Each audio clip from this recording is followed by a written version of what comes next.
स्वागत है हकीम साहब आपका। बहुत धन्यवाद आपका। हकीम साहब, हर एक उम्र में हर एक व्यक्ति चुस्त तंदुरुस्त रहना चाहता है। वो चाहता है कि उसे कोई बीमारी ना हो, लेकिन क्या करे, बीमारी तो दस्तक दे ही जाती है, चाहे वो छोटी हो या बड़ी हो। लेकिन हम बीमारी को नज़रअंदाज ज़रूर करते हैं। हल्की सी कोई परेशानी होती है, सोचते हैं कि ठीक हो जाएगी, ये ले लेते हैं मेडिसिन या वो ले लेते हैं। तो एक उम्र के बाद समझ में आता है कि अब आपको एक सही उपचार अपनाना चाहिए। हमने बड़े बुजुर्गों से सुना है कि जो हम बचपन में खाते पीते हैं उसका असर हमें आगे जाके दिखता है जैसे जैसे हमारी उम्र बढ़ती है। तो इस बात में कितनी सच्चाई है? क्या ऐसा है कि हम अगर पहले से ही अपने खान पान पे ध्यान रखें तो धीरे धीरे करके जब हमारी उम्र बढ़ती है तो वो हमें कहीं ना कहीं सेहतमंद बनाती है? देखिए, ये हमारी जो ग्रोथ की उम्र है जी, वो तकरीबन 20-22 साल तक हमारी ग्रोथ होती रहती है। जी, और वाकई इसमें जो खाते हैं वो जिस्म को लगता है। वो गाँवों में कहते हैं कि पानी भी पियो तो दूध बन के लगता है इस उम्र में। और फिर आती है वो उम्र जहाँ हमारी नशोनुमा यानी ग्रोथ ख़त्म हो जाती है। अब फिर वो जवानी की उम्र आ गई, आदमी बालिग हो गया। तो फिर ये जो कुछ खाया पिया है ये हमारे जिस्म ने कबूल किया और एक सेहतमंद इंसान को पैदा कर दिया।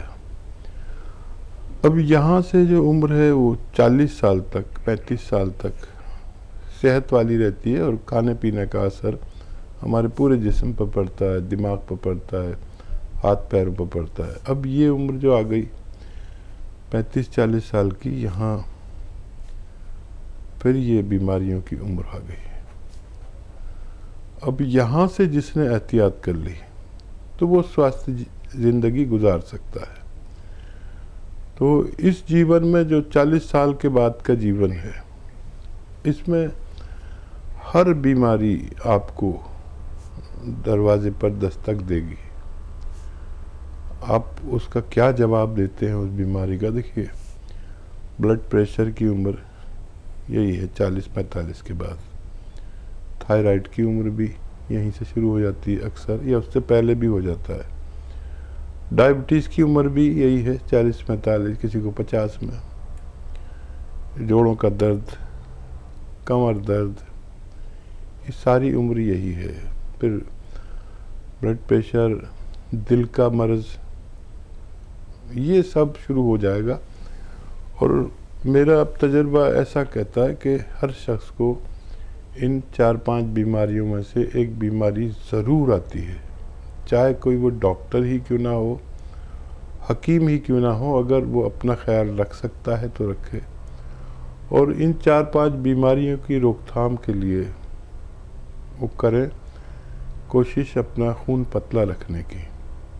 खून पतला होगा, जिस्म मोटा ना हो, यानी हेल्दी ना हो ज़्यादा, और उसमें मेहनत यानी मशक्क़त खूब हो, 1-आध घंटा पैदल भी चले।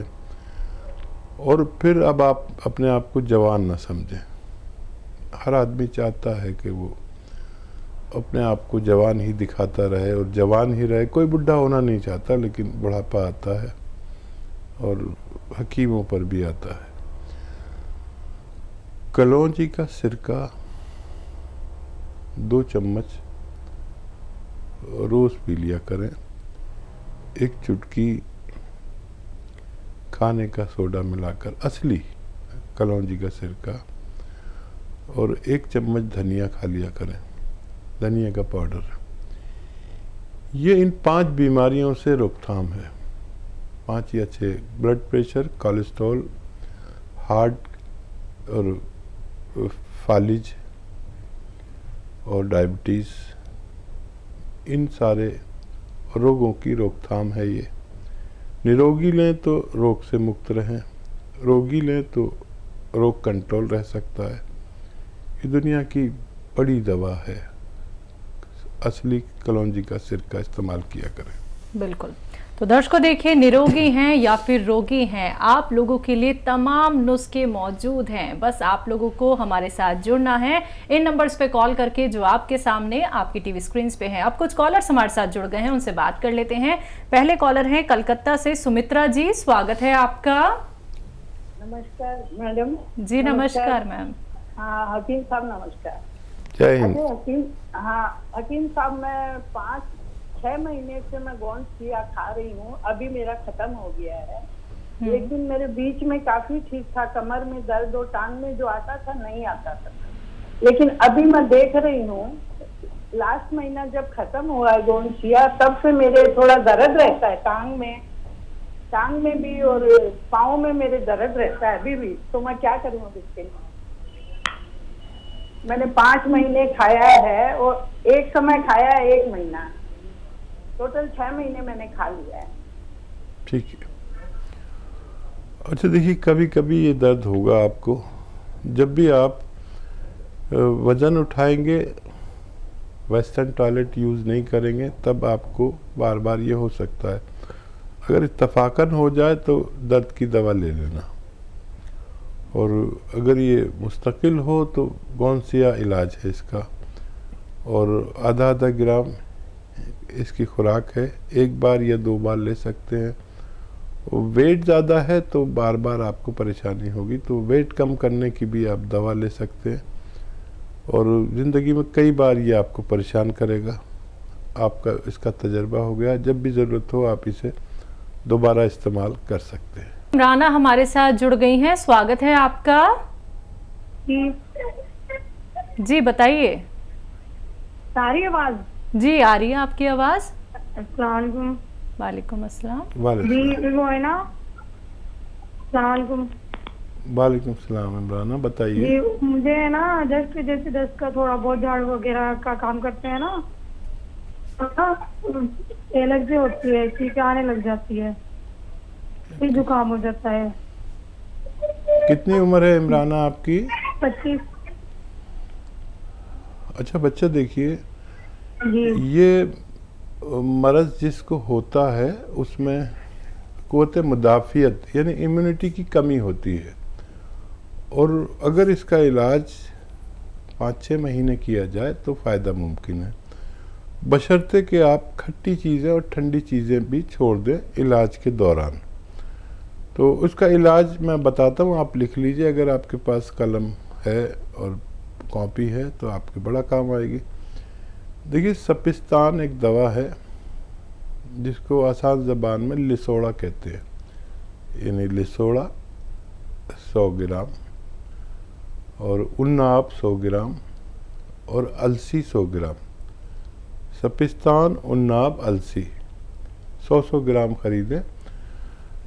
उन्नाब की गुठली निकाल कर फेंकनी पड़ेगी, और इसमें 30 ग्राम पीपलें जो हमारे किचन के गरम मसालों में पाई जाती हैं, पीपला मूल भी कहते हैं हिंदी में, पीपलें, इसमें 30 ग्राम मिला के पाउडर बना लें। अब ये 1 चम्मच सुबह खाली पेट, निहार मुँह जिसे कहते हैं, गर्म पानी या गरम चाय के साथ आप सुबह निहार मुँह खाएँ, और रात को सोते वक्त 1-1 चम्मच इसका छोटा चाय का चम्मच भर के खाया करें। आपको फ़ायदा होना मुमकिन है, लेकिन 6-7 महीने लगातार लेनी होगी, और खट्टी चीज़ें बिल्कुल तर्क कर दें, बिल्कुल ना खाएं, तो फ़ायदा मुमकिन है। जी बिहार से हैं प्रवीण कुमार जी, स्वागत है आपका। हेलो जी सर, सवाल कर लीजिए। सवाल में थोड़ा सा प्रॉब्लम है कि जो मेरे को ऊपर सांस की प्रॉब्लम है, उसके लिए मैं कुछ दवाई के लिए समझे नहीं बच्चा, हम तो क्या कह रहे हैं? आपकी आवाज़ें बहुत आ रही है आपके यहाँ से। मैं बोल रहा हूँ सर, मेरे को ऊपर सांस की प्रॉब्लम है, इसके लिए दवाई। सांस की प्रॉब्लम है सर? जी। उम्र बता दीजिए। अच्छा, उम्र मेरे 21-22 होगा। ओह, बहुत कम उम्र में सांस की प्रॉब्लम, इसका मतलब है फेफड़े कमज़ोर हैं। तो मैं देखिए एक नुस्खा बता रहा हूँ, ये सीटियाँ आ रही हैं, ये आपको परेशान ना करें लिखने में, नुस्खा सही लिखें। और ये एक नुस्खा बहुत अच्छा है, अगर आप लिख लें अच्छे से। सपिस्तान, उन्नाव, अलसी, 3 चीज़ें 100-100 ग्राम खरीद लें और 30 ग्राम पीप लें, जो हमारे किचन में गरम मसालों में पाई जाती है। इन सबको पाउडर बना लें। उन्नाव की गुठली निकाल के पहले फेंक देना, कभी उस समेत ना पीसें। और 1 चम्मच सुबह, 1 चम्मच शाम गर्म पानी से या चाय से यूज़ किया करें, आपको फ़ायदा मुमकिन है। 6-7 महीने लगातार इस्तेमाल करें तो फ़ायदा मुमकिन है। खट्टी चीज़ें बिल्कुल छोड़ दें, आपको आराम आ सकता है। वाराणसी से अगले कॉलर हैं, स्वागत है आपका। डॉक्टर साहब, जय हिंद, स्वागत है आपका वाराणसी वालों। आपको ठंडी का मौसम आने लगा है। जी। तो ये ठंडी लगती है तो लोग कहते हैं थोड़ा सा अजवाइन खा लीजिए या चाय में अजवाइन डाल के पी लीजिए, तो इसकी ठंडी कम हो जाती है। तो ये खाना जरूरी है कि ठंडी कम लगे। जी। हाँ देखिए, अजवाइन गर्म मिजाज की है और ठंड को कम करती है, काफ़ी गर्म होती है। और एक आता है अजवाइन का सत्व, तो इतना गर्म होता है, फिटकरी जैसा होता है अजवाइन का सत्व कहते हैं। इतना गर्म होता है कि अगर स्किन पे लगा लो तो स्किन जल जाती है, फिटकरी जैसा दिखता है, नमक जैसा।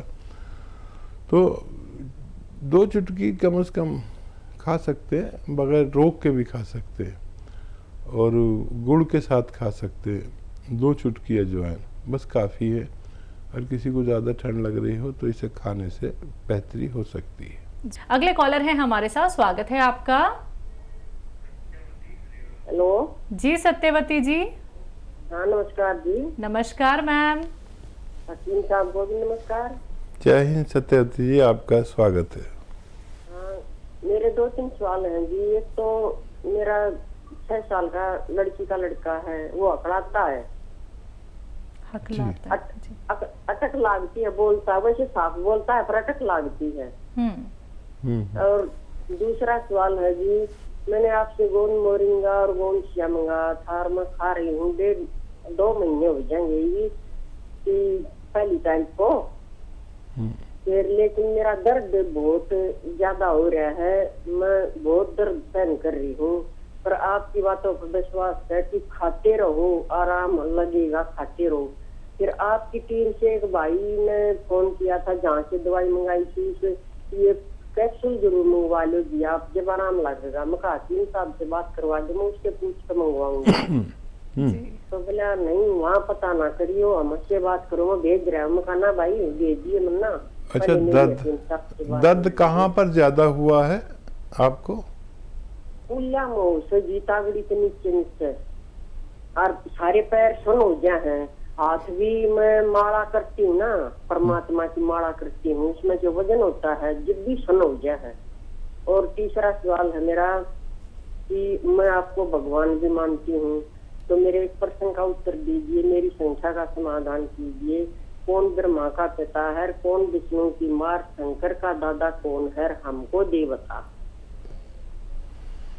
आप भगवान के समान मानते हैं मैं आपको, तो मेरे प्रश्नों का उत्तर दीजिए। मैं टीवी के आगे नहीं बैठी हूँ, मैं दूर बैठी हूँ दूसरे कमरे में। ठीक है, अब आप टीवी के आगे बैठ जाइए, आवाज़ बढ़ा लीजिए। और आप एक देवी के समान हैं और भगवान की बहुत पसंदीदा महिला हैं, और जिसको भगवान ज़्यादा पसंद करता है उसे आजमाता भी ज़्यादा है। आपका दर्द बढ़ गया है, दवा से ही बढ़ा है, और दर्द की दवा के साथ आप लें, ये गोंसियाई लें, और उससे भी तेज़ जो वो लोग कह रहे हैं कैप्सूल, वो भी ले सकते हैं। बस 2-3 बातों का ख्याल रखें। वेस्टर्न टॉयलेट अगर इस्तेमाल नहीं कर रहे हैं, ऐसा कुर्सी वाला शौचालय, तो ज़रूर इस्तेमाल करें। बहुत मेहनती है तो मेहनत कम कर दें, वज़न बिल्कुल ना उठाएं, और 1 महीना और कम से कम इलाज करें। दर्द किसी किसी को 100 में 1-2 लोगों को दर्द बढ़ के कम होता है, और जिन लोगों को दर्द बढ़ जाता है वो बहुत शिकायत करते हैं। आप तो शिकायत भी नहीं कर रहे, आप बहुत ही संयम वाली महिला हैं। बस 4-5 दिन दर्द की दवा के साथ आप ये दवा लें तो फ़ायदा होना मुमकिन है। जी। 6 साल का एक बच्चा है जो हकलाता है। हाँ, उस बच्चे को काली मिर्च पीस कर रख लीजिए, खूब बारीक पाउडर, और आधी चुटकी काली मिर्च का पाउडर और 1 चम्मच हनी यानी शहद में मिलाकर रोज़ाना 1 बार ज़रूर खिला दिया करें। बच्चे का ठीक होना मुमकिन है। जी।